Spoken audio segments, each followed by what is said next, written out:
Madrid, the Spanish capital. It's a city of kings. One is the reigning monarch of España, and another rules the waves. He's America's Matt BIONDI, and today you'll see his quest for gold in the 50-meter freestyle, an event no one in the world swims faster. The world record holder in the 200-meter butterfly is a West German, MICHELE, the Olympic gold medalist with the incredible 6'11" wingspan. He is the albatross, and as always, the man to beat. In diving, the international standard of excellence is Louganis of the United States. We'll show you how he dominated the Springboard competition en route to his record 4th World Championship gold medal. And we'll have other highlights from a full week of aquatic activity, including the record-setting East German women. And some outstanding individual performances by the Americans. We're gearing up for the final weekend of the 1986 World Swimming and Diving Championships. And all of Madrid is bracing for a fight to the finish. Coming up next on CBS Sports Saturday.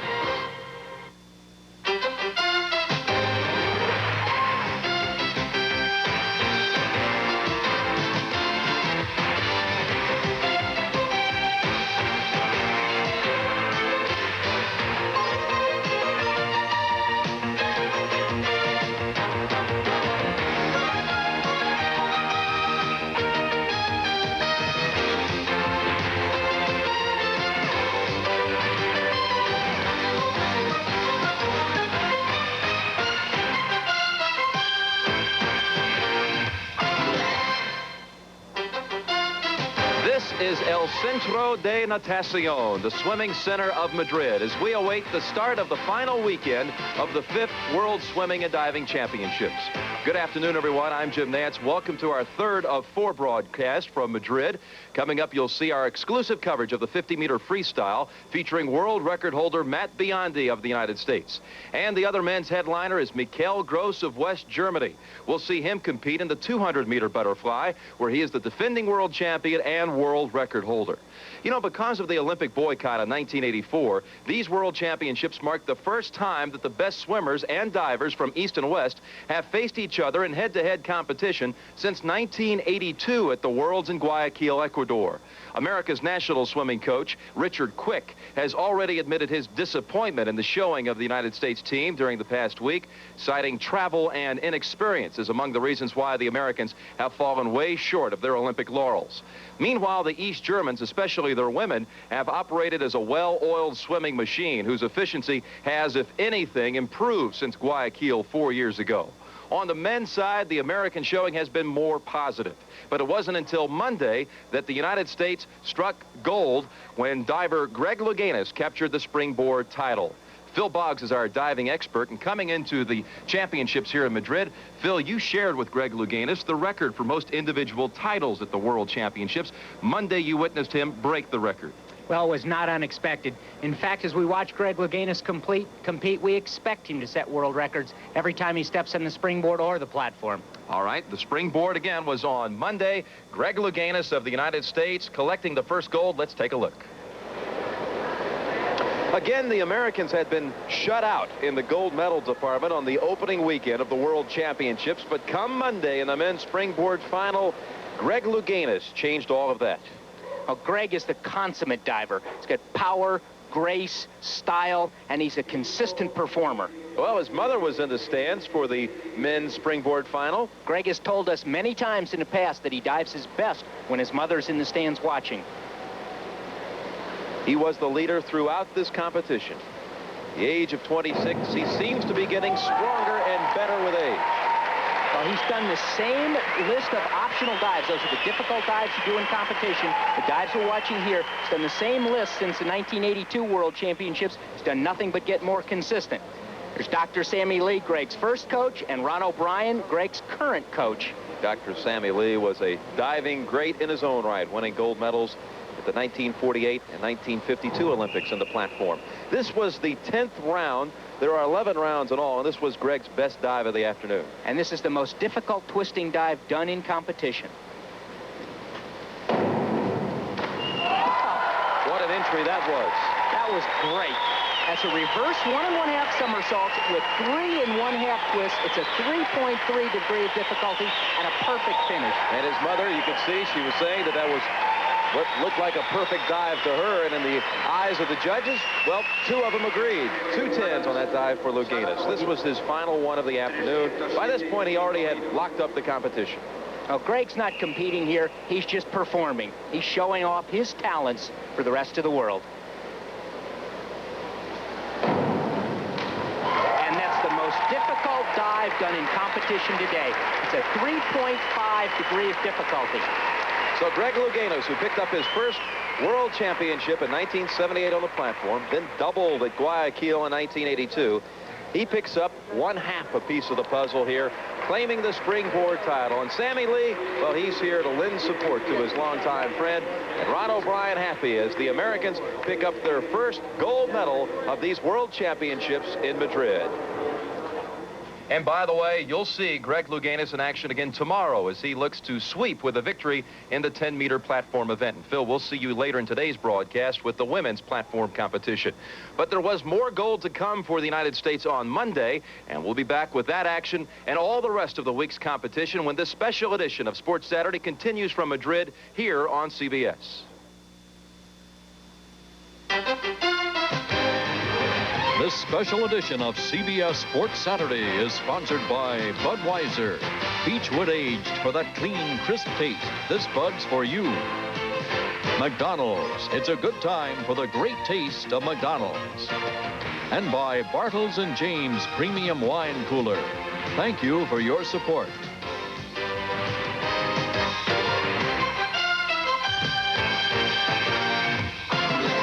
Now is our CBS Sports swimming expert, Olympic gold medalist, of course, back in 1976, John Neighbor. John, not all of the great expectations we voiced a week ago for the Americans have panned out here in Madrid. There's no denying this has been a very disappointing meet for the American team. There's probably 2 excuses, but only 1 valid reason. Let's talk about the excuses first. It's been disappointing as far as world records are concerned, and many of the athletes are laying the blame on the pool. They say it's a slow pool. Due predominantly to the shape of the bottom of the pool, it's shallow at both ends where the turns take place. And secondly, some of the lane lines are a little bit loose, and it's not reducing the surface turbulence. The second excuse is that many of the American athletes are suffering from an ailment associated with travel. I'm talking predominantly the stomach flu that's kept many of the Americans up all night.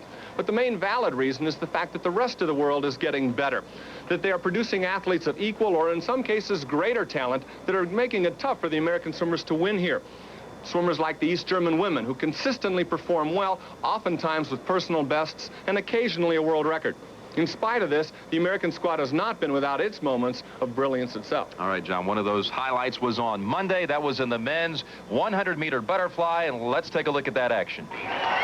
3 world record holders in this event, MICHELE Gross, Matt Biondi, and Pablo Morales, who set the world and American record in the 100 fly at the U.S. trials in June.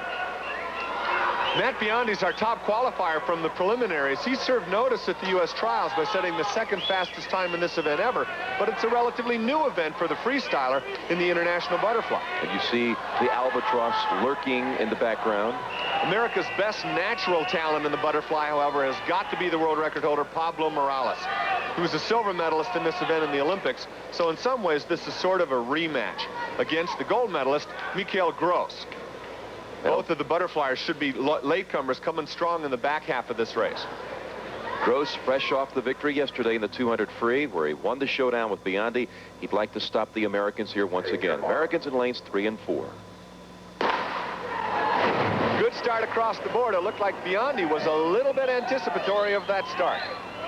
He got a good jump, and he's got to get to the wall first because he's the sprint speed. Well, right now it's Biondi and Morales side by side, lanes 3 and 4 in front. World record split 24:59. They didn't go out much better than a 25 flat this morning. Morales looks good and loose. Just behind the world record time Morales set at the U.S. trials in June. It's Morales and Biondi in front. Look how long they're reaching. Look how they really extend themselves at the front and the back of the stroke. Here comes Gross in lane 6. Biondi right now in front of Morales by just a shade, but here comes Gross in lane 6. All 3 reaching for the wall. Morales looks great. It's a 1-2 finish for the United States. Morales the gold, BIONDI the silver. MICHELE Gross was beaten at the wall for the bronze medal. And there's one happy American. Pablo Morales really wanted this event. This is an event that he really wanted to have one more feather in his cap. And Matt BIONDI, after a bronze at the 200 free, comes back, picks up the silver now in the 100 fly. Now, surprisingly, Pablo Morales got to the wall first. Coming off the wall, BIONDI made a big surge in the third quarter of the race. The results on the scoreboard But are Morales official. there on the far right of the screen would not give up. He kept on kicking hard, and of course he's got the greater endurance, being a 200 fly contender as well. On the bottom of the screen, MICHELE Gross in third position, halfway back. But he faded to the swimmer from Great Britain, Andrew Jameson, in the back half of the race. Now look at the finish here. Watch how Morales takes a long double kick into the wall. Instead of taking the short stroke, he wisely just did a double kick and coasted in for the win. 21-year-old Pablo Morales of Santa Clara, California. He'll be a senior this year at Stanford. He picks up the gold in the 100 fly. BIONDI the silver. Jameson of Great Britain beats out Gross for the bronze. Also in swimming on Monday, the women's 200-meter freestyle, where the East Germans going in were heavily favored. No doubt about it. The swimmer you see leading now in lane 4 is Heike Friedrich from East Germany. She's 16 years old, set the world record earlier this year with a time that's a full second faster than any other athlete in the World Championships. On the bottom of the screen, lane 8, also from East Germany, another 16-year-old, Manuela Stellmach. These two East Germans dominated the race almost from the very starting gun. America's best hope was from the United States, Madam Butterfly, Mary T. Maher, swimming in her first major international freestyle event. So Heike Friedrich picked up the gold as East Germany went 1-2 in this event. And for Mary T. Maher, an unexpected bronze medal for the United States. A good swim for her. In the men's 400-meter individual medley, controversy in the qualifying. Alex Baumann had been disqualified for an illegal turn, but after an appeal and a check of the videotape, he was reinstated. He's in lane 1 for this race, and he was not feeling well all week, had been sick for 7 days, but he came back and competed in the finals. The winner, eventual winner, Tamas Darnyi from Hungary, 19 years old. He swam a very consistent race, and here in the last half of the last length in the freestyle, looks as dominant as he really was. His time not a world record, but a very good performance for this team from Hungary. Alex Baumann, the 22-year-old from Canada. He was born in Czechoslovakia. His parents defected to Canada when he was very young, and here he picks up a bronze medal for Canada. You can see how absolutely spent Baumann was. It took everything he could do to perform that way. And a bronze medal it was for Baumann. Well, I was happy with it. You know, I guess nobody likes to lose, but I'm happy with the time, and maybe for the 200 IM I can get better. The East German flag was waving proudly once again in the women's 200-meter breaststroke. The world record holder, Silke is on the bottom of the screen, lane 8. She was a slow qualifier, and the race materialized in the middle. Bulgaria, with the strong swim by Tanya Bogomolova in the preliminaries, was favored, but Silke Hoerner, there in lane 5, was a real strong latecomer, and the world record you see in the bottom of the screen, 228.0, was the standard they were shooting for. The breaststroke, the weakest event for the American women. An American girl has not held the world mark since 1974 in the breaststroke. That was Katie Ball 12 years ago. But here it was the East Germans pulling away. Silke Hoerner of East Germany winning at the wall in a time of 2:27.40, a new world record. This was a familiar scene all week in Madrid.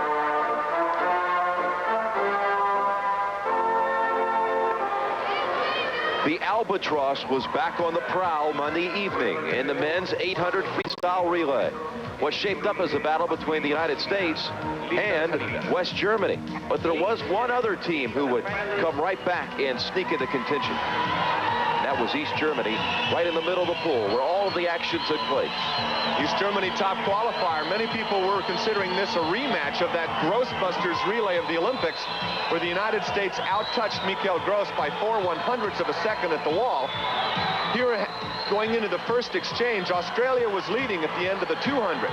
Many people thought that Matt BIONDI would be racing MICHELE Gross at the anchor leg, but the West Germans surprised the American squad by sliding Gross in the second leg. Right here you see him in lane 3, third from the top, and their strategy was to go out and surprise the squads by putting in a big second leg, which is usually one of the slower legs on a relay. And that's exactly what happened.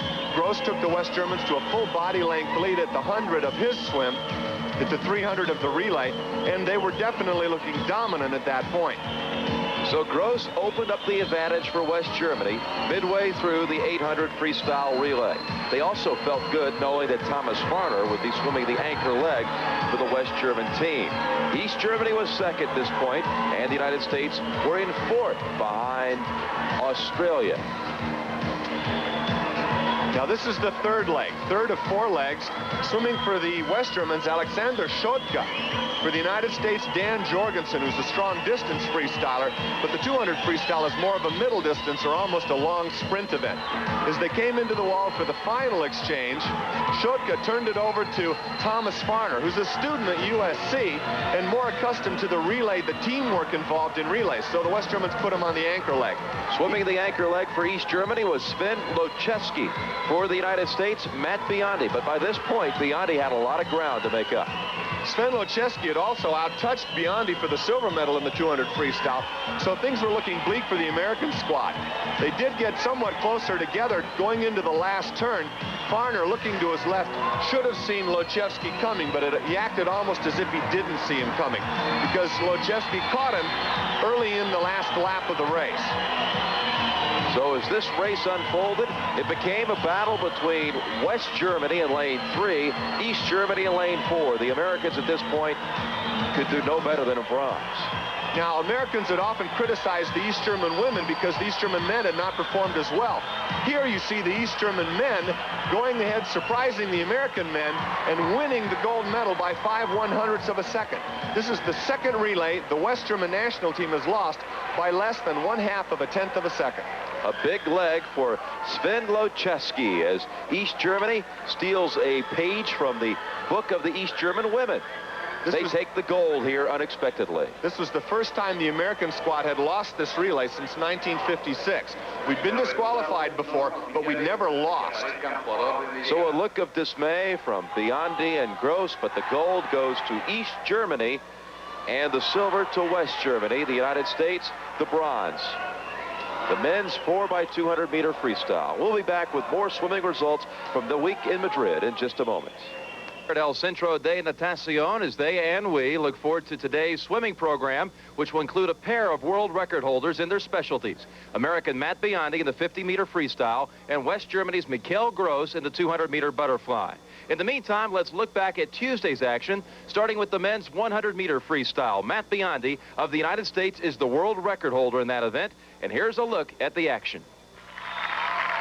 This is a race that everyone is looking forward to as BIONDI gets back to his forte, the freestyle, and he holds the world and American record. He set it in June at the U.S. trials.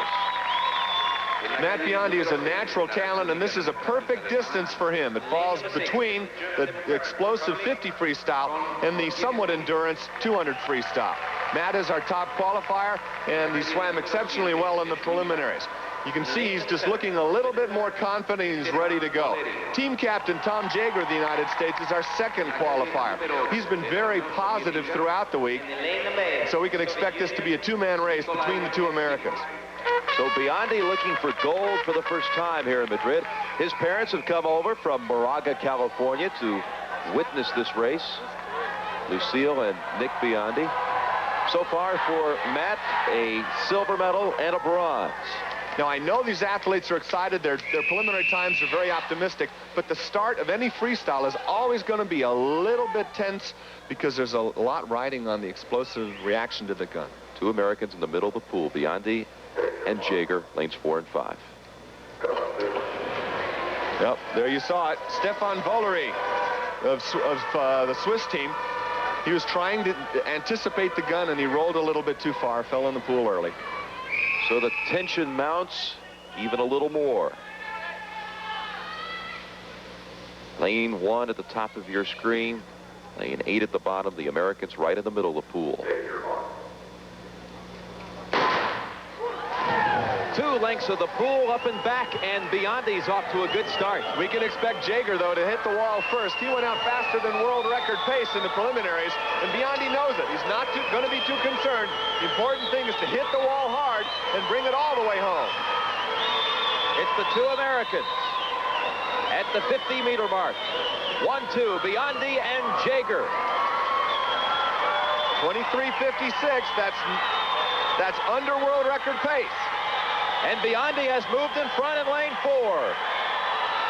Matt BIONDI going for his first gold medal at these World Championships. And in lane 7, Stefan Bolleri of Switzerland is in 3rd, as Jager of the USA is holding on to 2nd. It looks like it's BIONDI's race. BIONDI reaching for the gold. He has it for the first time in the World Championships. Not quite a world record for Matt BIONDI, but you can see his parents, they came all the way over from the States to watch their son win a world championship, and for his first time, he's got the gold. So something for the American team to cheer about. As BIONDI wins the gold, he acknowledges his teammates at the other end of the pool. But what a race it was for him, and he made a big turn here at the 50-meter mark. In fact, Jager in the white cap should have reached the wall about a half a second ahead of BIONDI, but BIONDI was swimming well up to his potential going into the first half. Jager now in 2nd place, and at the top of the screen, that's Stefan Caron from France. He's a late bloomer coming into this meet. BIONDI begins to exert himself halfway through the pool. Look at his stroke. It looks a lot more concentrated in a forward movement. Jager seems to be swinging his arm a little bit, and Caron is really making a move with the last 10 meters. So BIONDI has it well in control as he goes to the wall, and Caron just outtouches Jager for the silver medal. Let's go down to our Phil Boggs, who's with Matt BIONDI. Matt, congratulations. You look a bit happier tonight. Was there ever a doubt you'd win this race? Well, a little bit. Stefan Caron, I know he was catching me on the last 25 coming in, and he's a great swimmer, and you know, they're world-class swimmers out here, and I had to figure I was a favorite, but nothing for sure. Did you expect a world record? Well, I was going for it. I'm real pleased I went 48, because I know not too many, in fact, I'm the only one who's ever gone 48, so I wanted to prove it to everyone that it wasn't a fluke and I could really go it. There's a lot of waves in this pool, and I noticed them a lot in the sprints. So, world record, if it came, I'd be happy. I'm still happy anyway. Do you think this is the lift that the U.S. team needs? Oh, I sure hope so. You know, we're slowly getting into this meet, and I hope it's what it takes, because I did my best. Terrific. Congratulations. Thanks. So that was Tuesday. BIONDI picking up his first gold and a bronze for Tom Jager of the United States. They'll meet later in our coverage today of the men's 50-meter freestyle here in Madrid.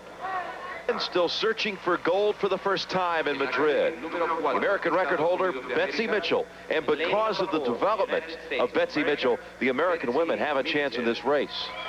100 backstroke, her 2nd best event. She's the world record holder in the 200-meter distance, but she's a real strong comer and a leader for the American team.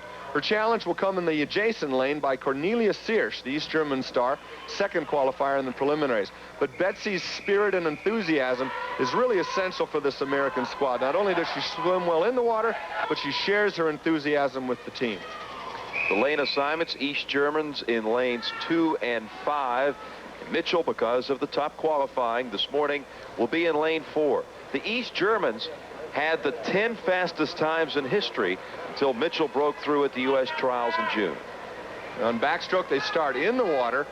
Betsy had complained a little bit about that white stripe in the middle of the touch bed. She feels it's a little slippery and is concerned about her start. She's ranked #1 in the world this year. Slow start for Betsy Mitchell. Good start for Cornelia Search. Mitchell in lane 4, Search alongside in lane 5. This will be up and back 100-meter final. Very important race for Betsy. She's never asserted herself as a champion internationally in the 100 event. She's already got the record in the 2. She's got to prove her speed.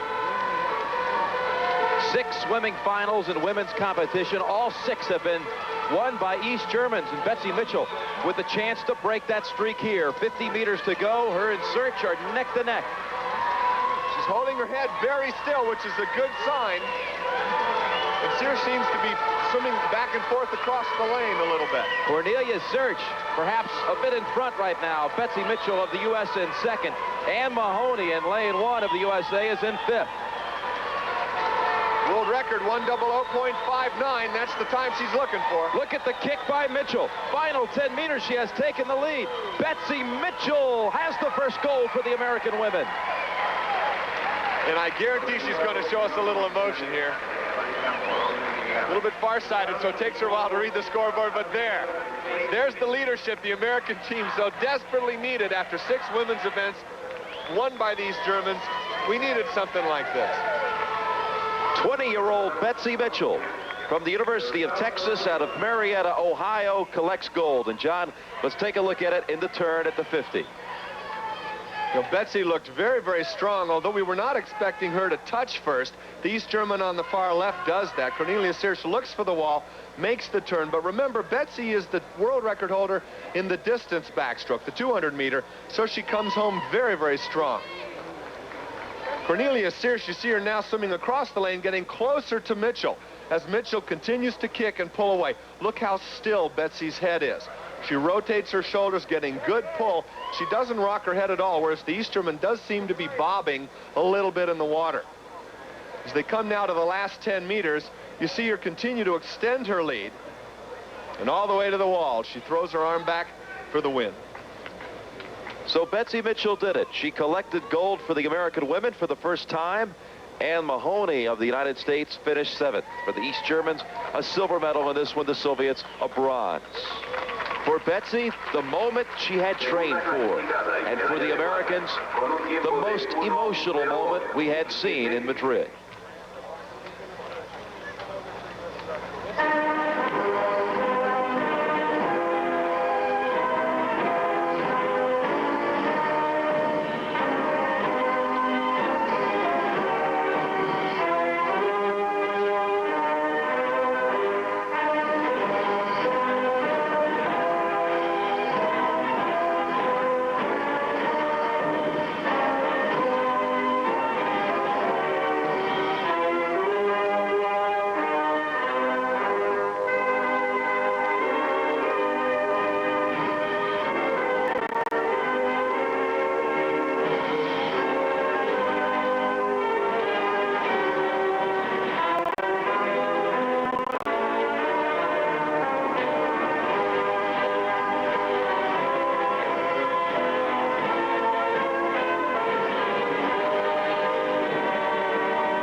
That was perhaps the United States' finest moment to date here in Madrid. Until that point, the American swimmers and divers were tentative and tight.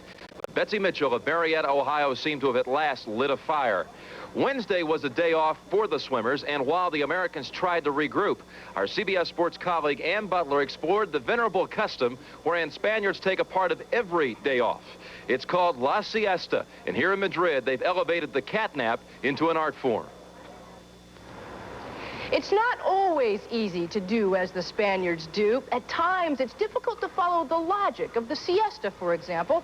For foreign and American tourists, it seems that just as you get up a really good head of steam going, shopping, sightseeing, or whatever, all of a sudden, everything is cerrado.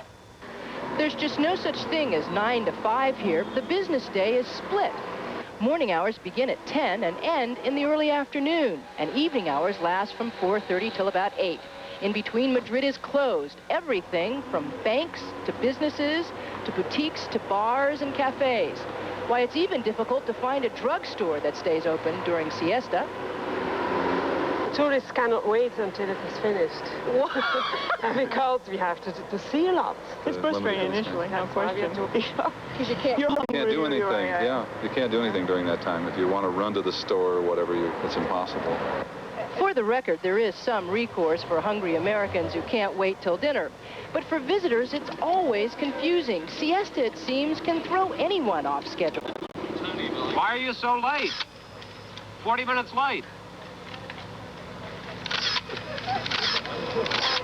And while foreigners may be completely clueless, the natives maintain it's simply a matter of common sense. We just don't walk about the streets at that time of the day, except the tourists. The tourists, the American tourists especially, they walk at the very peak of the siesta time, taking photographs and pictures and things. I suppose they do that. I mean, they've got such a... And no Spaniard would No Spaniard would do that at all. It's too hot. Yeah. The roots of siesta rest in a more rural Spain, a time when for most Spaniards, days on the farm began at 4 or 5 a.m. By early afternoon, it was time to rest, to seek shelter from the heat of the sun. Now, even in big cities like Madrid, siesta is still tradition. It's like paradise to me, a Garden of Eden. Afterwards, I feel refreshed, relaxed. Meet Andre Lopez Ruiz, for 47 years, owner of a neighborhood fruit and vegetable store. Every afternoon at around 3 o'clock, he closes up the shop and then makes his way home a couple of blocks away. He and his wife, Juliana, share the main meal of the day and a few quiet moments before it's time for the siesta itself. A short rest that experts say should last not too long, just long enough. 15 minutes. So 15 minutes is the perfect siesta? I suppose it is, because it's literally a nap. The word itself is very expressive. Nap is plop, plop. That's it. It is true that not all Spaniards agree on the usefulness of the siesta. And of course, variations on the theme are infinite. There are no two siestas ever enjoyed in exactly the same way. But once you kind of catch on to the idea, it's easy to get into the spirit of things. And it's really hard to imagine life here any other way. Alvaro, what do you think would happen if all of a sudden there was a decree, no more siesta? I think people would go crazy. Yes, there are still those who think they are crazy to just stop in the middle of the day like this. And then there are those who know better. And Ann Butler will join us tomorrow with a special look at Major League sports, Spanish style. Meantime, the sport of diving resumed in Madrid on Thursday amid more high expectations for the Americans. The U.S. entered the defending world champion and the top-ranked diver in the women's platform competition. And we'll have that story when Sports Saturday continues in just a moment. Final, and for the Americans, high hopes of a gold medal here after disappointment last weekend in the Springboard final. As we take a look at the standings halfway through this competition, there are 4 of 8 rounds complete at this point, and Chen Li of China is the leader. The Americans are 7th and 8th. Jim Nance now joined by Phil Boggs, the 3-time world champion, former Olympic gold medalist. Phil, 7th and 8th is where the Americans finished in the Springboard. Here they are once again in the platform. What has happened to the Americans? Well, the Americans are performing poorly thus far, but there's still opportunity to move within this competition. The United States features Wendy WYLAND, the defending world champion, and MICHELE, Olympic silver medalist, and the #1 ranked woman platform diver in the world. So there's an opportunity for them to move forward. But the United States domination of diving is being threatened by the Chinese. And from China, Lu Wei, who is 5th after 4 dives, a veteran of this Chinese diving team, and she's long been in the shadow of teammates Qin Chao-Cha and Zhou Zhihong. But coming to the forefront now as we're at the World Championships. This is her first optional dive. It's an inward 2.5 somersaults in the pike position.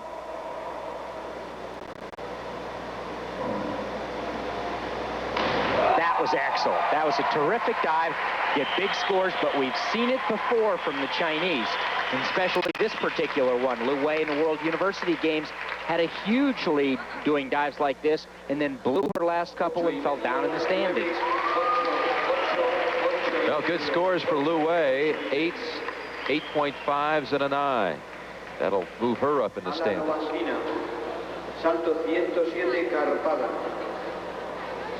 Alla Lubankina of the Soviet Union.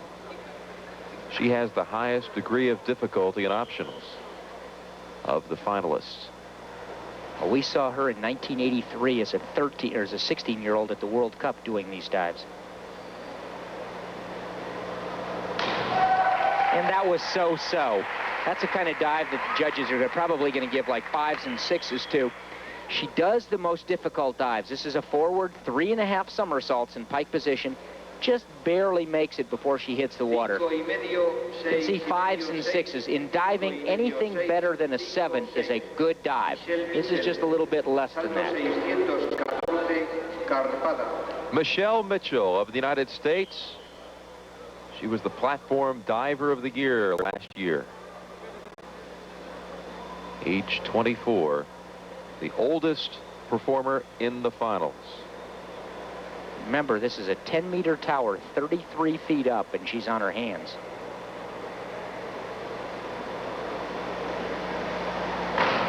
That was an excellent dive. This is the type of performance she needs to move back up into the standings, and she's quite capable of it. She's probably one of the only woman divers in the world capable of getting 10s on a dive. That was excellent. So for MICHELE of Scottsdale, Arizona, good numbers, including a 9, but mostly 8s and 7.5. So 7 is a good dive. This was well above average. Very good dive for MICHELE. Now, teammate Wendy WYLAND, who is 7th after 4 dives. Hometown of Boca Raton, Florida. WYLAND was the world champion 1982 in Guayaquil.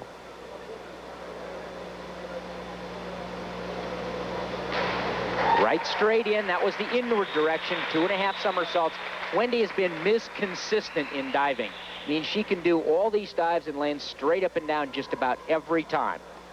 And here this one just over-rotated a little bit, but still pretty close. Going to be a good dive. So you throw out the low and the high, and then you take the other 5 scores, multiply them by your degree of difficulty. Essentially, that is how the scoring is figured here at the World Championships. That was a good dive for WYLAND. Now, also from the Soviet Union, Angela Stashulevich. This is the same dive that Wendy WYLAND just did.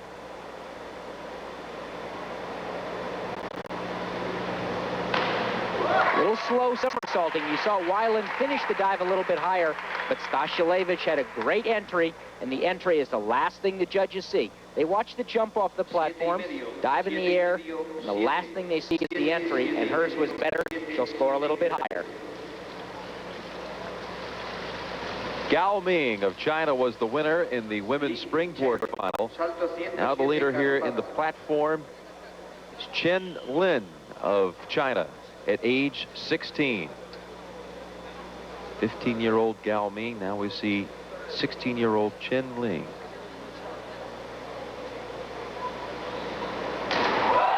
That was excellent. The Chinese have started recruiting divers based upon their size, their shape, and the projected growth. And then they train them in gymnastics and diving and come up with some great athletes. This is a forward 3.5 somersaults. Nice tight position in the air, but a great entry. And good scores to go along with it for Chen Lin.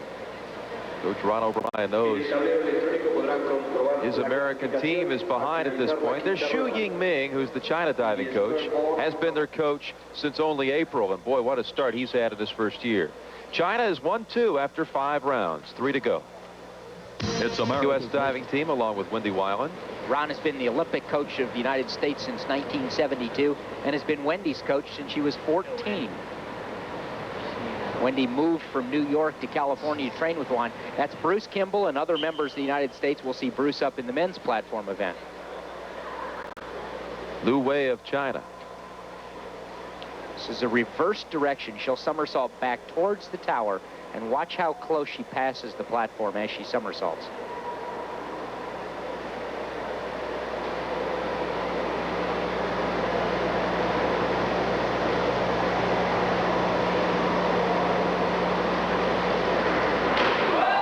Excellent dive, but she was close to the platform. But if you miss it by a foot, that's just fine. Just so you make the somersault. And watch the first somersault right next to the platform. But she finishes and is straight in. There's definitely a fear factor when you perform on the platform. Well, the United States divers, Wendy and MICHELE both, who trained together under Coach Ron O'Brien, talk about that fear and say that they really have never lost the fear of diving on platform. Good numbers for Lu Wei. Now, a la Louganis of the Soviet Union. And a dual meet with the Americans in May in Los Angeles. She won. She beat MICHELE.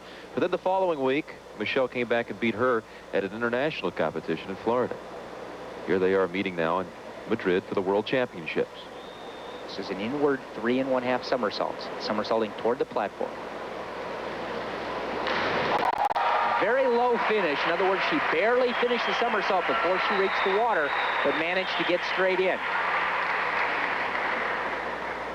You know, the Soviet team in training all week before this competition has seemed to fight amongst themselves and seem to create some unrest, and they seem to be pretty inconsistent in their performances. MICHELE is quite a battler. She had shoulder surgery in February of '84, came back that year to still claim silver in the Olympics. Oh, no. That's a disaster, and that's something that her coach and we did not expect at all. MICHELE has been a great performer in these competitions, but she came to Madrid with high expectations. You'll see her just let go of the somersault way too early. She came for the first time expecting herself to win, rather than just coming and competing and relaxing and doing her best. She expects herself to win, and she's been uptight, and her coach has said she's been that way. And disastrous numbers for MICHELE. Wendy WYLAND is 6th after 5 dives. The Americans still don't even have anyone right now in the top 3. No, but Wendy still has the opportunity to move there. She has been the most consistent diver in the world in platform for years. That's how she won in 1982. That was a back 1.5 somersaults with 2.5 twists and a very good dive. In 1982, she did this dive after dive and watched the rest of the competition all do poor dives like MICHELE did, and left her in the victory seat. That was great. Right straight in, just a little bit too much splash, so they'll take off some for that. The New Zealand judge gives her a 5.5, but all of the rest viewed that one as a very good one. Well, he might have been at a different angle than the rest of the judges and thought that that was crooked or just not straight at the bottom. But that gets thrown out, so she has all 7 5s to count. Throw out the low and the high, so good marks for Wendy WYLAND. Angela Stashulevich. This is the same dive that Wendy just did. A great entry, a little bit slow in the rotation, just like the last round. You saw Wendy finish the dive, in other words, complete the somersault and the twist higher in the air, but Stashulevich has the best entry, so she'll probably get higher scores. 19-year-old Angela Stashulevich of Minsk in the Soviet Union, and her marks are a little bit better than Wendy WYLAND's. That's because the last thing the judges see is that entry. And now Chen Ling, People's Republic of China, hometown of Peking. This is an inward 3.5 somersaults, the same dive we saw Louganis from the Soviet Union perform earlier this round. Somersaulting towards the platform.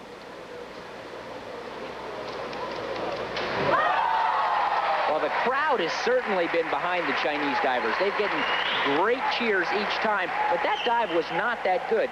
You watch it again, and she's supposed to do 3.5 somersaults, and she'll not quite make 3.5 somersaults. She's not straight when she hits the water. A wide range of marks for Chen Ling. Mostly good scores. That scores over 7, and the dive was not complete. It should not have received scores that high. She'll remain our leader. We're through 6 of 8 rounds. Back to Madrid in just a moment. Any more disappointed at this time than MICHELE, the favorite going into the women's platform final. MICHELE hasn't had a bad competition since the Olympics. This is Wendy WYLAND. She's preparing now on one of the intermediate levels of the platform for her next round. She has been misconsistent in the competition, and she needs to continue to do good dives to move up in the standings. Well, in 5th place with 2 dives to go, she's really America's lone hope for a medal in women's diving competition at the World's Championships. Now, this is Lu Wei of People's Republic of China. This is a back 2.5 somersaults in a pike position.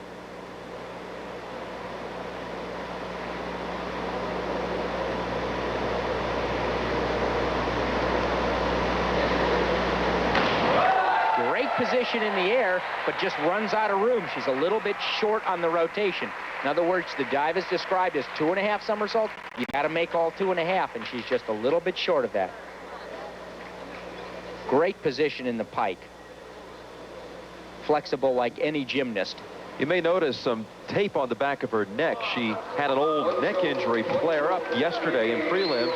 She was up last night crying, her teammates told us, thinking she would not be able to perform in the finals. But here she is in second right now, having an excellent outing. Well, you're 33 feet up and you're hitting the water at over 30 miles per hour. It's not surprising she could have a little neck injury. Louganis of the Soviet Union. This dive, difficulty factor of 3.0. This is the same dive that we just saw Louganis do. It gives you an opportunity to compare the Soviet style to the Chinese style. It's a back 2.5 somersaults in a pike position.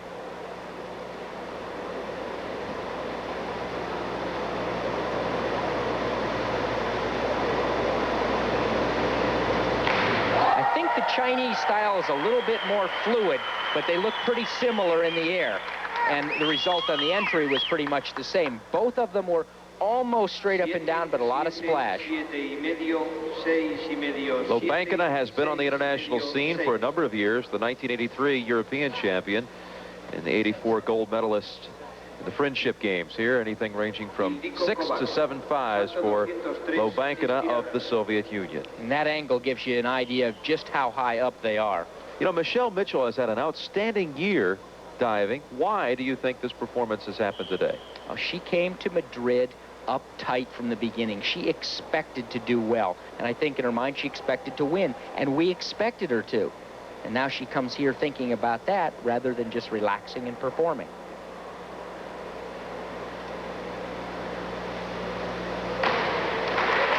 That dive was okay. It was a very difficult dive, but she left the somersault short. It was 1.5 somersaults backwards and 3.5 twists. The 3.5 twists are perfect. The somersault is short. She doesn't quite finish 1.5 somersaults. Right now, MICHELE must be questioning her own ability to compete in a major international contest, where she comes in as the favorite. And now WENDY WYLAND, you said she has been very consistent so far, but she needs something more than that right now. She needs a great dive here to push up in the standings and still has to hope for a miss. Oh, the entry was perfect. That's a 10 entry. The takeoff is not at all, but the entry was perfect. Watch the jump. She kind of scoots away from the tower, doesn't jump very high. But the entry is absolutely everything you'd want. Well, 8.5. I thought she might score higher than that. Well, the entry, as I said, I think was a 10. I think you're probably right. I would have been inclined to give her a 9. Angela Stasiulevich, who is in front of WYLAND with 2 dives to go. This dive only a difficulty factor of 2.4. In fact, she has the lowest DD, degree of difficulty, on the optionals of all the finalists, and that can add up and eventually hurt you. Means she has to get higher judges' marks to make up the difference, since those scores are multiplied by the degree of difficulty. Great entry. But again, she somersaults very slowly, which is why she can't do those most difficult dives. She'll probably stay ahead of WYLAND here, but not by much. 8, 8 y medio, 8, 7 y medio, 7 y medio, 7 y medio. You can see what the divers are doing here. That's hot water in that shower. She's trying to keep her muscles loose to continue to compete. Good marks for Stasiulevich, but our leader continues to be Chen of China. And she has a broken wrist. She broke it while practicing in May. She didn't get her hands together in time before hitting the water, and that's where it happened. You're diving off platform, you're 33 feet up, you hit the water over 30 miles an hour, and if your hands aren't together, your wrist is going to get bent straight backwards. Right at impact. This is the same dive that WYLAND did so well. Huge splash. You saw WYLAND do that dive with a near perfect entry. Her takeoff and somersault were probably better in the air than WYLAND's. Watch the jump. Great jump, nice tight tuck. She just lets go too soon. Flattens her feet and has a huge splash. This again gives you an indication of how high and how close to the platform they come. So for Chen Ling of China, not her best dive so far in this competition, but certainly she had built up a big enough lead where these numbers will not drop her in the standings right now. The Americans are hoping that Wendy WYLAND can come through in the final round. She currently stands 5th, but is only 5 points out of a bronze medal. 2 spots out of a bronze medal with only 1 round to go. But she's only 5 points back, Bill. That can easily be made up. You know, she has a chance for a silver medal, too, because the Chinese have missed before, and she has a good final dive. Here's one of the competitors in front of her, Lu Wei of China. And that was a bit short of vertical, but it still got that rip entry. That's that entry where you go in and you get no splash. You know, Lu Wei actually beat Chen Ling at the Chinese Nationals earlier this summer by 3/10 of a point. And here they are 1-2, but it's Ling leading over Lu Wei. Well, you're also hearing great round of applause and support for the Chinese team coming into the competition. Each time they dive, great support, and that helps bump those judges' scores up. The Americans have not heard that kind of support. And the judges cannot help but be influenced by that kind of support. Now Louganis, who also is in front of WYLAND at this point. This is her most difficult dive. It's a back 1.5 somersaults with 3.5 twists. Oh, and she has now opened the door for WYLAND. What happened on her entry there? She looked like she completely fell apart. The twists were fine, but she let the somersault continue. It's supposed to be 1.5 somersaults. The 3.5 twists are there, but the somersaults continue on way past. Louganis 5s and 6s. WYLAND still needs a good dive to move in front of her, but the door is open. And I think Ron O'Brien, U.S. coach, is aware of that, of course. MICHELE now is in 8th. That dive in the 5th round, or 6th round, all but killed her chances. You can't have a major miss. That was a good dive from MICHELE. But again, she did this dive in a competition against the Chinese for 10s in an earlier international meet. And here it's going to be 6.5, 7, maybe. She just barely finishes it before she hits the water. And really, it does not have her legs all the way straight. Well, it wasn't the kind of performance MICHELE had hoped for, but she plans on being back in the 1988 games at Seoul, South Korea. You know, in a lot of ways for MICHELE, this will take the pressure off her. So coming into the Olympics in 1988, she might be more relaxed and perform better. You can tell now the entire American team is looking up the platform, and Wendy WYLAND, who needs a good one here. Difficulty factor of 3.0.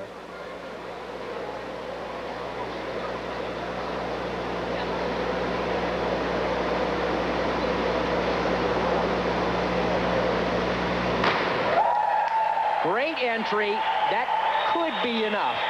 The reason I say could be enough is because she fell back from the platform on the takeoff, but that great finish helps. She seems pleased. 7s and 7.5s for Wendy WYLAND. Will that be enough, though, to move her up? She needs to move up, gain 5 points to capture the bronze. She'll have to wait and see. Stashalevich is the next diver, and we'll see the competition right here. Wendy's pleased because she's done all good dives all day. It's what she did at Guayaquil, you mentioned. Consistency. Well, she did 8 dives in a row in Guayaquil, and the rest of the divers, some of the Chinese divers, were ahead of her and fell back behind her. Angela Stashalevich of the Soviet Union. Oh, my.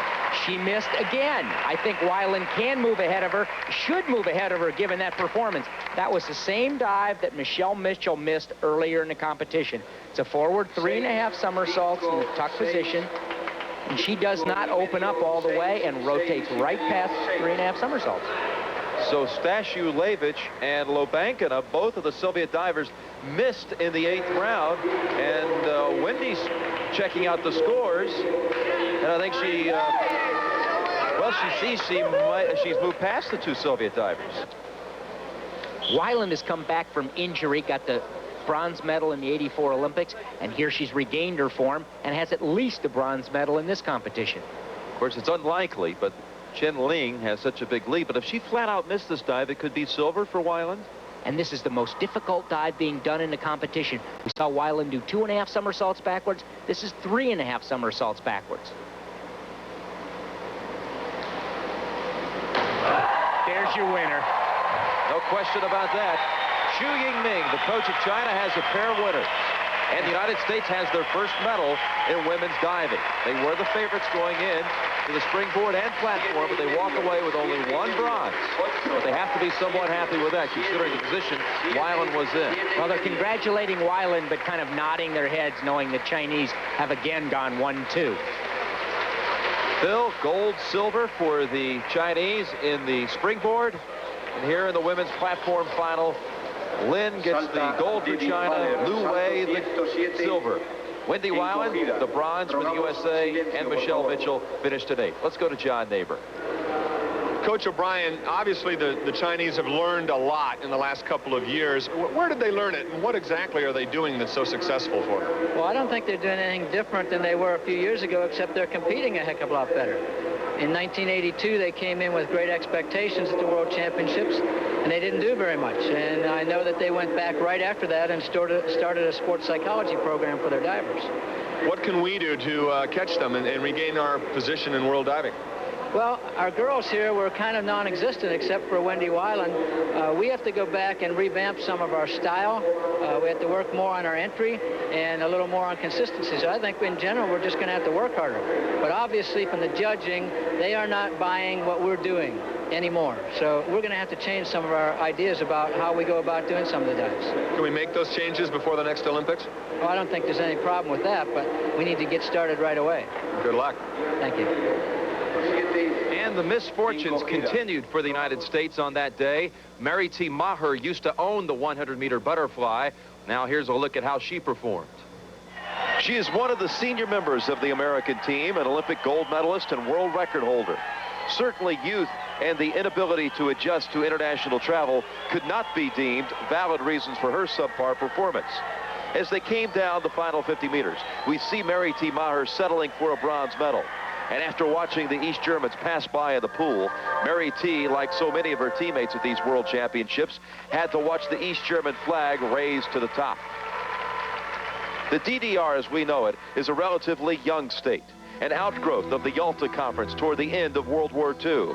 Roosevelt, Churchill, and Stalin drew up plans to divide Berlin into 4 sectors: French, Soviet, American, and British. In 1961, fearful of a mass exodus to the west, the communists solidified their border in East Berlin. It was the Wall, a landmark that commemorated its 25th anniversary 2 weeks ago. And so, smack in the middle of Europe is a divided nation. Their people share the same heritage and language, yet their ideologies are radically different and inherently hostile.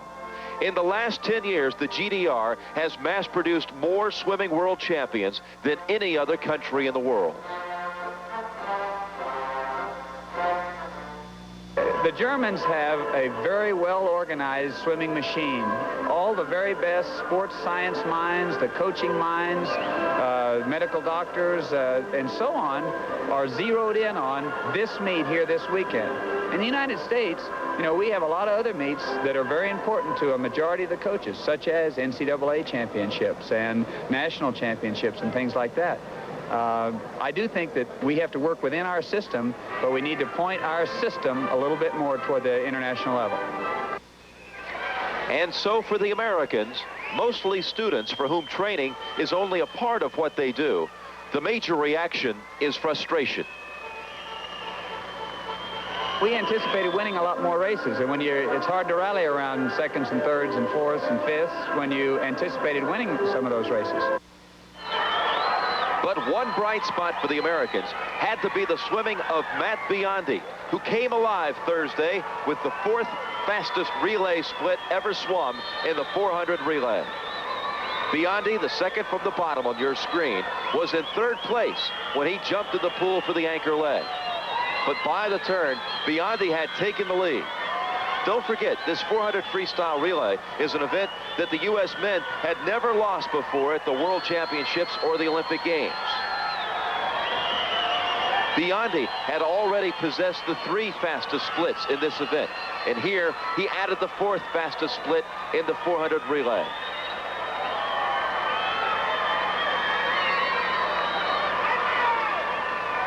Matt BIONDI lifting the Americans and taking them to the gold medal in the 400 freestyle relay.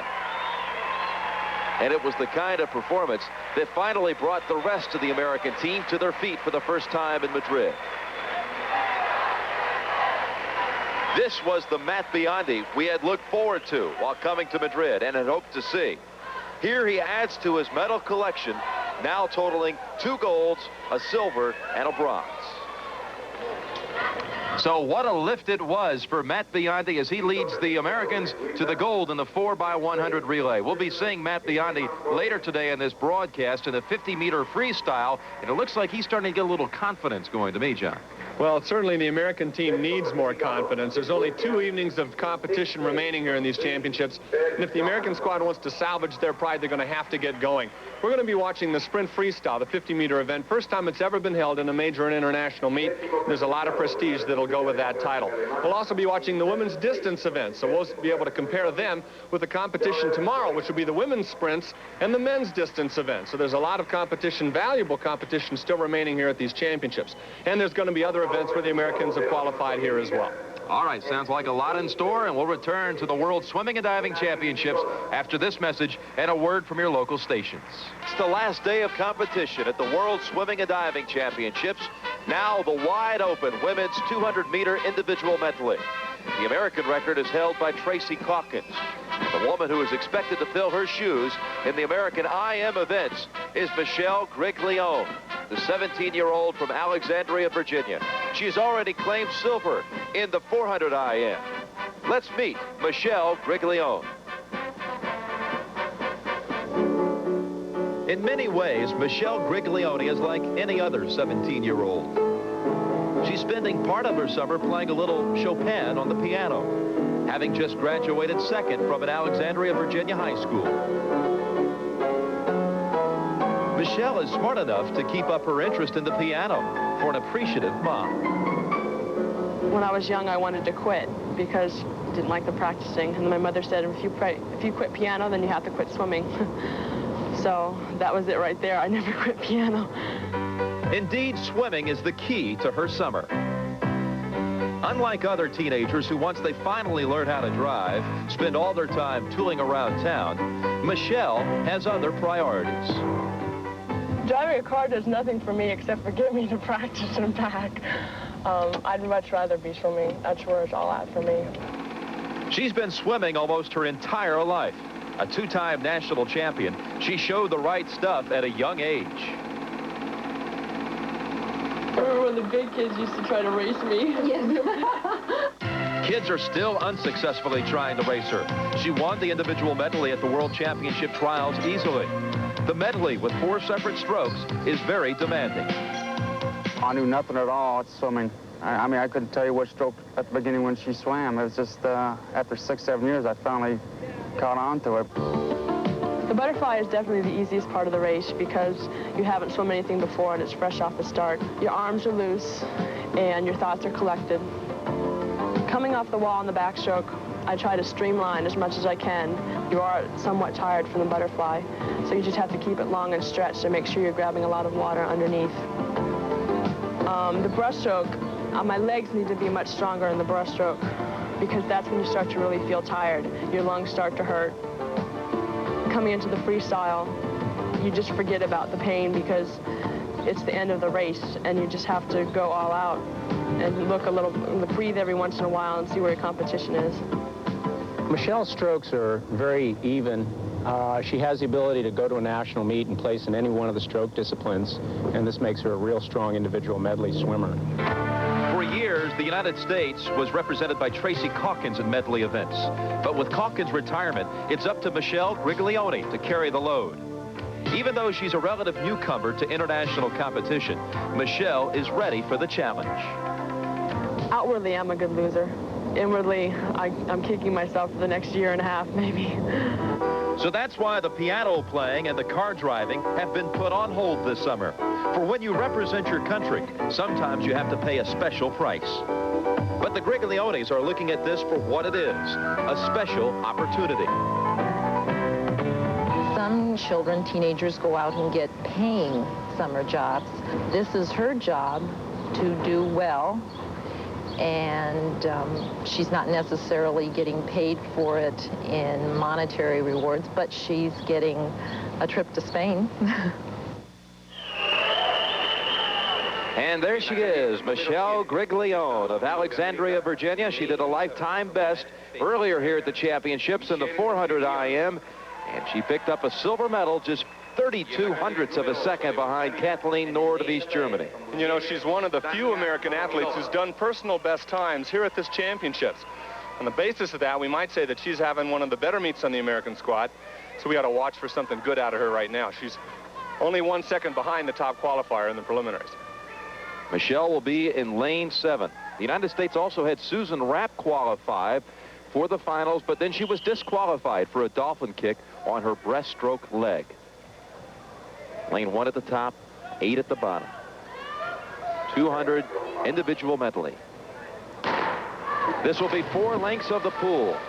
And they start out with the butterfly. Kristin Otto, the sprint specialist, is looking very, very strong. We can expect her to go out real quick in the butterfly. It's a question whether or not she has the mix of all the 4 competitive strokes to do well here in this event, although she has indicated that she might be emphasizing her backstroke a little bit more in the future. Kristin Otto in lane 6 was a part of the gold medal winning 400 freestyle relay team for East Germany. She also has won the 100 free and was second in the butterfly. So she has 2 golds and a silver to this point, and she also will be racing in the 50 free and the medley relay to go as well. And she is out to the early lead as we're in the backstroke portion of this 200 IM. You know, Jim, the most difficult part about an individual medley is you are continually changing muscle groups. So once you exercise one part of your body, immediately you go to another part and wear it out again. Kristin Otto of East Germany leads after the first 2 legs, and right behind in lane 7 is Michele Griglione. She looked good this morning in the heats in the breaststroke. That's right. This is where she ought to pass Kristin Otto and try to hold her off in the freestyle leg. But of course, the Eastern European countries are far better than the Americans in the breaststroke. Elena Dindabarova of the Soviet Union in lane 4, very strong in the breaststroke as well, and she's moved up to take a lead. Dindabarova of the Soviet Union, only 17 years old. She's in lane 4. She has moved in front. Griglione now in second in lane 7. Right about now, these athletes' legs and their lungs ought to be failing. And so this is one of the more painful parts of the race. This one, it's the easiest stroke, but you're all out of energy. Well, this is wide open. Dindabarova of the Soviet Union leads.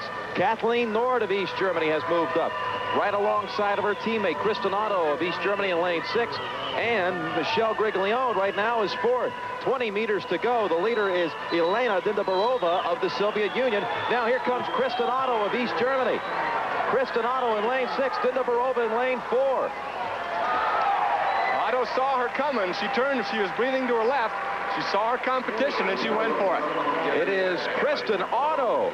Boy, that was a close finish. That is now 3 gold medals for Kristin Otto at the World Championships.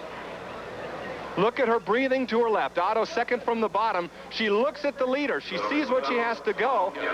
And her sprint speed, remarkable. Look at the legs kicking away. The long reach. She stretches as far forward as her arms can carry and pulls her hand all the way back behind her hips. It shows real great control and consistency. This for an East German who doesn't shave down before meets. They don't believe in it. So she's done exceptionally well here at this meet. Michele Griglione finishes 5th for the United States. Obviously, she's a little disappointed, but with the silver medal in the 400 event, she can go home proudly. And frankly, she just needs a little bit more seasoning. This is her first major international championships, and she's doing herself proud. One of the few Americans, as we said earlier, to do a personal best time, so she's learning how to respond to pressure. And that's what you try to do in your seasoning years. Another gold medal added to the large tally already by the East Germans. Kristin Otto winning it by 28/100ths of a second. And also a bronze for Kathleen North. We'll be back with more swimming action from Madrid in just a moment. The World Championships of Swimming and Diving occur every 4 years. This year in Madrid, and one of the long-awaited matchups in the men's 200-meter butterfly, where MICHELE Gross holds the world record, and American's record is held by Pablo Morales. They were expected to meet here tonight in the 200 fly final, but as you look at the lane assignments, Gross in lane 4, Morales is nowhere to be found. He failed to qualify this morning in the heats. Another of the big disappointments in American swimming this year in Madrid. You know, Morales' time in the preliminaries was only 8/100ths of a second out of making the grand final, but just as the story is going on here in America, just a little bit too little. And there's MICHELE Gross, the defending world champion. He has set a world record in this event 4 times, including 3 times in the last 14 months. But back to the Americans for a moment, John. The United States will be without a finalist now for the 2nd time at this meet. The last time the USA men did not have a finalist in an Olympics or World Championships was 1956 at the Olympics in Melbourne, Australia. Now this is the 2nd time already here in Madrid. Almost unbelievable. In fact, it was unbelievable for Morales. He didn't realize he hadn't qualified until a full 10 minutes after his preliminary swim, when an American coach had to come break the bad news to him. And believe me, it was devastating. So for the Albatross, this is really one event he has reigned superior in for a number of years. Now, he's not infallible. At the Olympics, everybody thought he had it in the bag going into the last 50. But a little tiny swimmer from Australia, John Sieben, snuck by to get the gold. And so if Gross is not aware of his surroundings, somebody might sneak by, and that somebody might be the Canadian in lane 3. There are 2 Canadians, in fact, in the finals. Lane 1 at the top, 8 at the bottom. In lane 3, Tom Ponting of Canada. And in lane 7, Vlastimil Chen. So 2 Canadians, lanes 3 and 7. MICHELE Gross in the middle, lane 4. And the Albatross, don't forget, he set the latest world mark at the German national trials in June. And he's off to an advantage here after only 25 meters. Just look at those wings. So smooth, so graceful. It almost appears as if he's not expending any energy in the front half of his race. He went out almost a full second ahead of the field, and he finished his qualifying a full second ahead of everybody except one swimmer. 26:35 is his split. He's below the world record pace by 8/100ths of a second. Gross just exploding off the blocks, and he has led all the way here as we have a 200-meter butterfly final, and coming up on the 100-meter mark, Gross in control. One of the things that makes him so devastating, of course, is his wingspan. He can take fewer strokes per length, but boy, he gets every inch of distance out of each stroke. Turning at a 55.63, that's well ahead of his splits this morning. 55.36 is the world record split, so he's just a little bit off world record pace, but certainly looking very, very good compared to the rest of the field. Tom Ponting of Canada in lane 3 is in 2nd, and in lane 6, Anthony Mossy of New Zealand is in 3rd. Ponting's coach, Paul Bergen, who trained Tracy Calkins in her early years, says if Ponting is anywhere near it in the last 50, he's a contender. MICHELE Gross bringing it home. Looks like another gold for him. He's well ahead of the world championship record, and he's got the advantage of smooth water. Look how far ahead he is over everybody. MICHELE Gross. And in 2nd now, Anthony Mossy of New Zealand, who was 2nd to Pablo Morales in the NCAA 200 butterfly this year to help Stanford to the team title. But again, Morales is not here, so Gross has led the entire way, and he's proven once again this race belongs to him. He may get a record here, just a shade off. 29/100ths of a second off the world record for MICHELE Gross. 2 golds now and a silver for the Albatross, and this an impressive showing tonight in the 200 fly. really uncontested, though, John. From the gun. Absolutely head and shoulders ahead of the field. Look at him on his way back here. He's breathing every stroke, which means he's not concerned too much about his speed. But look at his form, throwing his head and shoulders into the water, so he dives forward and gets a little bit of downhill feeling whenever he swims. Dominant force in the sport.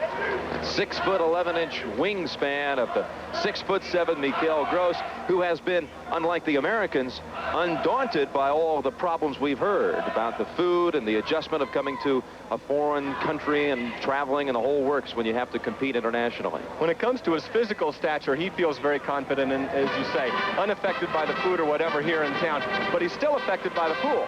He's not breaking world records. He's not as fast as he has been in the past, and so maybe there's some credit to be given to the pool. So Gross gets the gold. New Zealand picks up the silver. Anthony Mossy for New Zealand collects the silver. And Benny Nielsen of Denmark gets the bronze. We'll be back with more swimming finals from Madrid right after this. 50-meter freestyle, the glamour event of these championships. If you're looking for a comparison, this is to swimming what the 100-meter dash is to track and field. And Matt BIONDI of the United States holds the world best and the American record. This is the first time the 50 has been included in the World Championships. And because all our official timing equipment is at the finish end, they are starting them at the other end of the pool this time. BIONDI has been in 5 events. He's picked up 2 golds, a silver, and 2 bronze at these championships.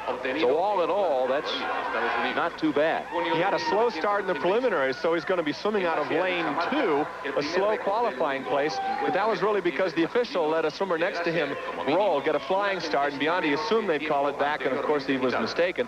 So having a little bit of a slow start, he's still caught up in time to qualify in the top 8. The Americans also have another high hope in Tom Jager, who has picked up a gold and a bronze here in Madrid.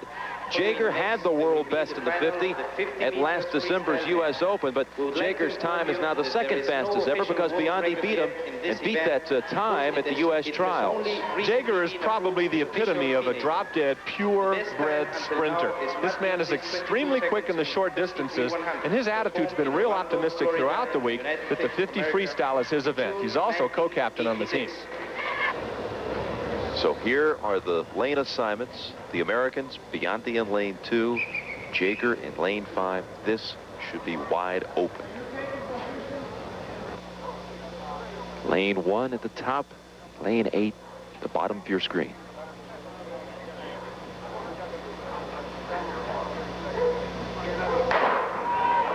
This will be just one length of the pool.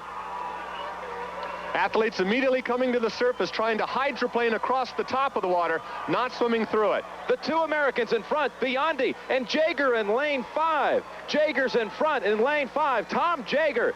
BIONDI's in second. 5 meters to go. Tom Jager of the United States gets the gold. Jager, the most dynamite short race sprinter in the country. Now the fastest swimmer in the world. Tom Jager of Collinsville, Illinois. He was pumped. He was one of the few Americans who didn't think he might win or could win. He was one of the few who thought he would win.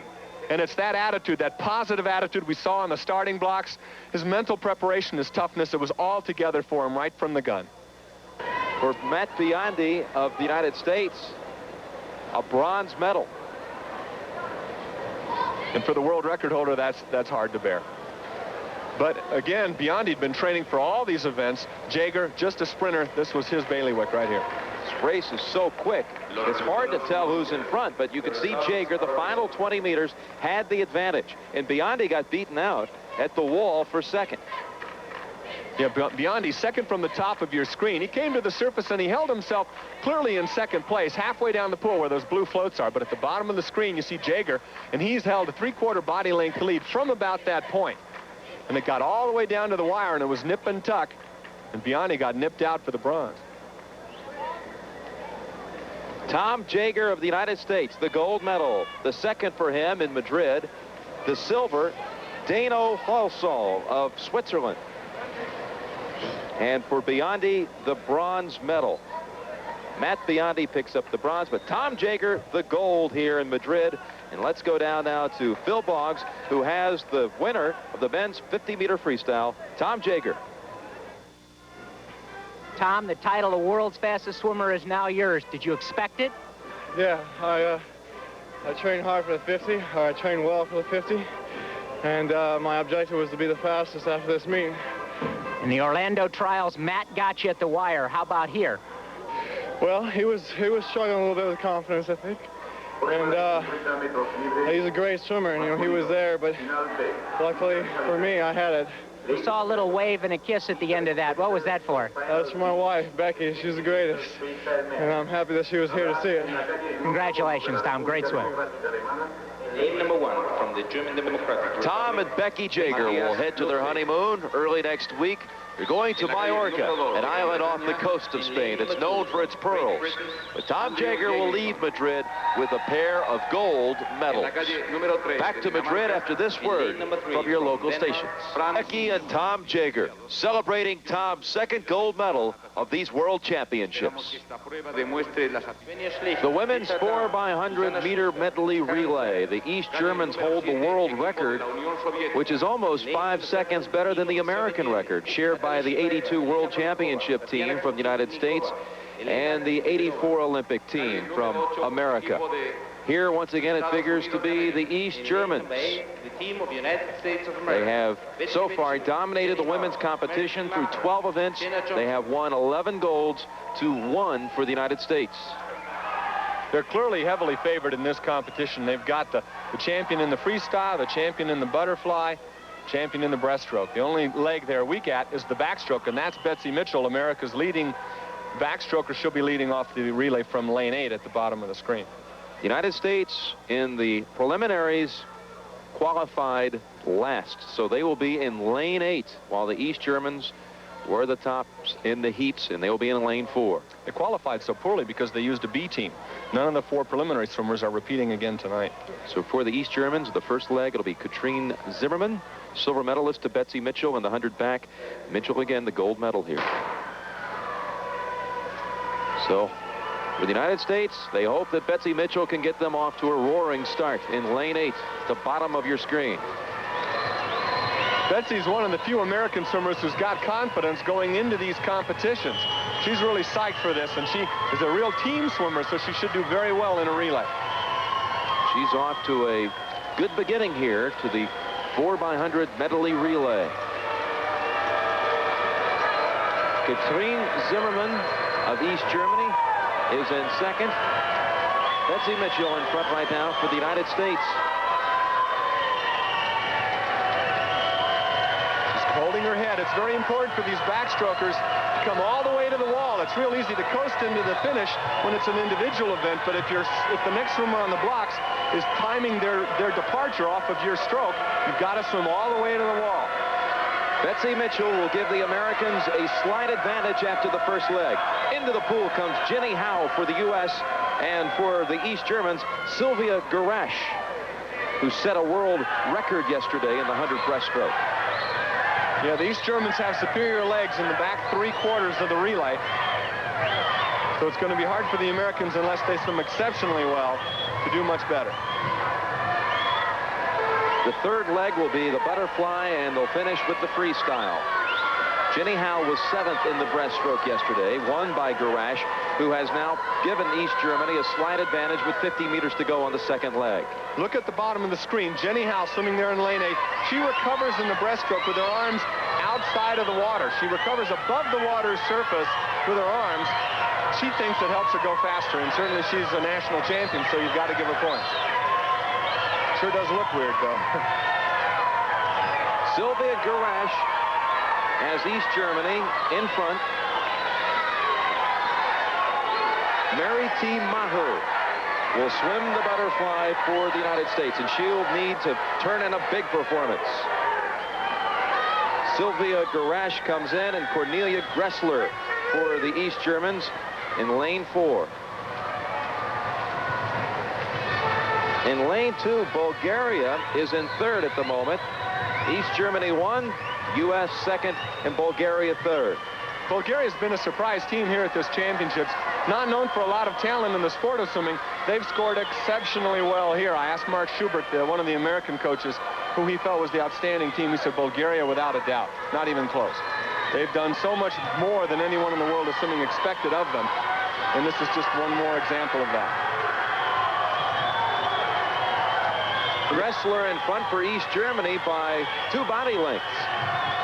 Now the strategy here in the butterfly is to end the lap of butterfly with your arms fully extended. If you come in your last stroke as a short one, it throws the freestyler's departure off a little bit. So you want to look for the wall well in advance. Anchor leg for the East Germans, Kristin Otto. And for the Americans, Jenna Johnson. She's got a lot to make up, and Kristin Otto broke the world record leading off her country's sprint relay, and her 100 freestyle is the fastest ever done. So they look very, very strong. So far, through 2 relay events in the women's competition, the East Germans have set 2 world records. And they have a big lead once more here. 50 meters to go in the women's 4x100-meter medley.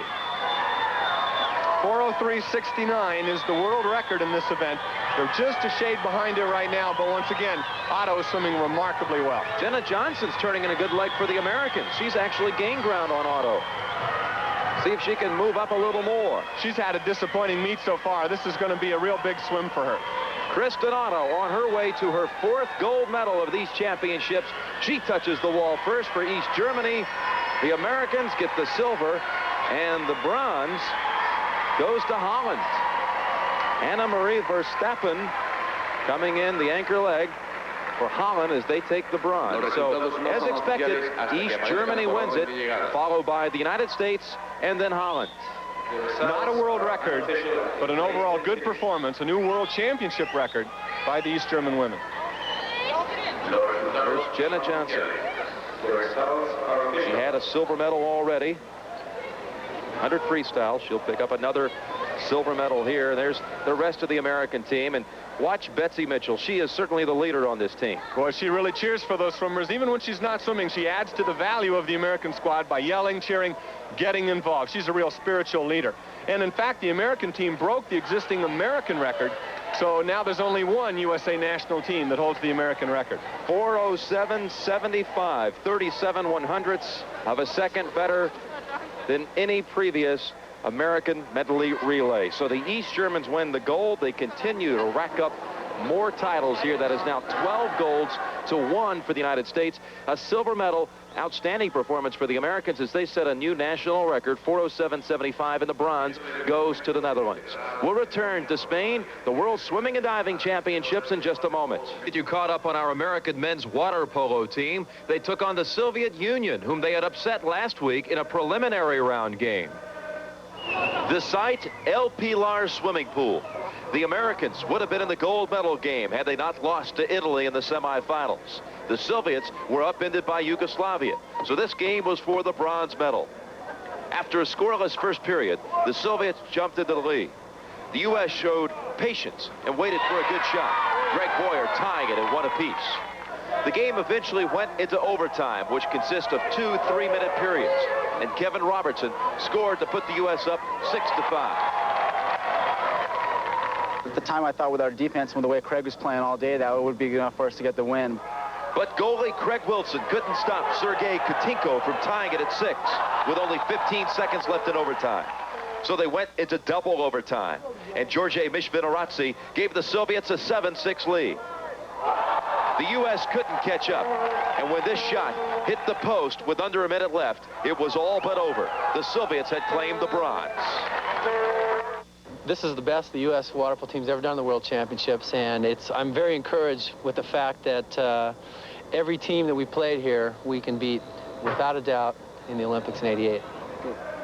And now the Americans, as one of the top 6 teams here at the World Championships, have qualified for a berth in the 1988 Olympics at Seoul, South Korea. The American women's water polo team fared a little better. They came away with a bronze medal.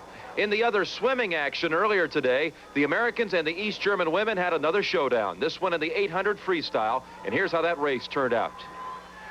This was the only event at the World Championships that had never been won before by the East German women. You see the open lane, lane 5. It belonged to Sarah Hardcastle of Great Britain. She was supposed to push the 2 East Germans, but she was nowhere to be found, as by the midway point it became a battle between 2 teammates for the gold medal. Astrid Strauss and Katja Hartmann. Debbie Babashoff in lane 3 of the United States was as far back at 6th at one point, but she rallied in the end. And so Astrid, Strauss, and Katja Hartmann of East Germany finished 1-2. And Debbie Babashoff of the United States, the younger sister of Olympic gold medalist Shirley Babashoff, won the bronze. Also today, they held the final in the men's 100-meter backstroke. And here's how that unfolded. The world record holder in this event, Rick Carey of the United States, was noticeably absent from this event. He is not at the World Championships because he chose not to compete at the U.S. trials in June. So with Carey not here in Madrid, that left the door open for the Soviets' top swimmer at these championships. The results are... And Igor Polyansky of the Soviet Union came away with his second gold medal of these World Championships. Now let's look at today's swimming medals. The East Germans added 3 more golds to their total, a pair of silvers and a bronze. The United States, with Tom Jager winning the 50-meter freestyle, collected a gold, a silver, and 2 more bronzes. So here's where we stand with the overall medals going into the final day of competition. An extraordinary showing by the East Germans as they total 13 golds, 10 silvers, and 2 bronze medals, while the United States is second with 6 golds, 9 silvers, and 11 bronze medals. There's still an important day of swimming and diving left at these World Championships, and the United States hopes to finish this meet on a strong note. And we'll be back with more from Madrid in a moment. Final day of competition, and we expect the Americans to try to end these World Championships with a splash. For the women, Betsy Mitchell will compete in the 200-meter backstroke, and Madam Butterfly Mary T. Maher will be the favorite in the 200 butterfly. Both are world record holders in their events. And, of course, Greg Louganis, who won the gold medal in the springboard, will attempt to sweep the diving with a victory in the 10-meter platform. Don't forget that later tonight at 9 o'clock Eastern Time, the St. Louis Cardinals take on the Super Bowl champion Chicago Bears here on CBS. Then tomorrow at 1:30 Eastern Time, Pat Summerall and Tony Trabert will have a special preview of next week's U.S. Open. 2 o'clock, we'll see you back here on CBS Sports Sunday. And finally, you'll see live coverage of the concluding round of the World Series of Golf. So for John Neighbor, Phil Boggs, and Ann Butler, this is Jim Nance saying hasta mañana. We'll see you tomorrow here in Madrid.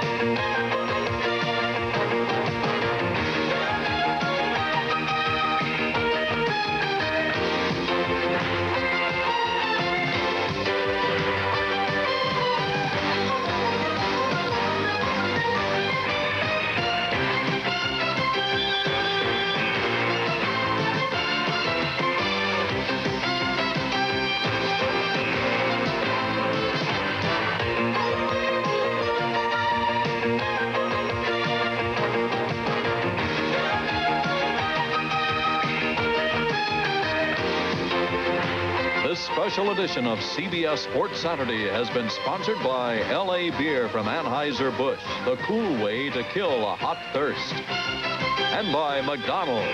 It's a good time for the great taste of McDonald's. There's NFL preseason action tonight as the St. Louis Cardinals take on the Chicago Bears. CBS Sports golf coverage continues tomorrow at the World Series of Golf. CBS Sports Saturday has been a presentation of CBS Sports.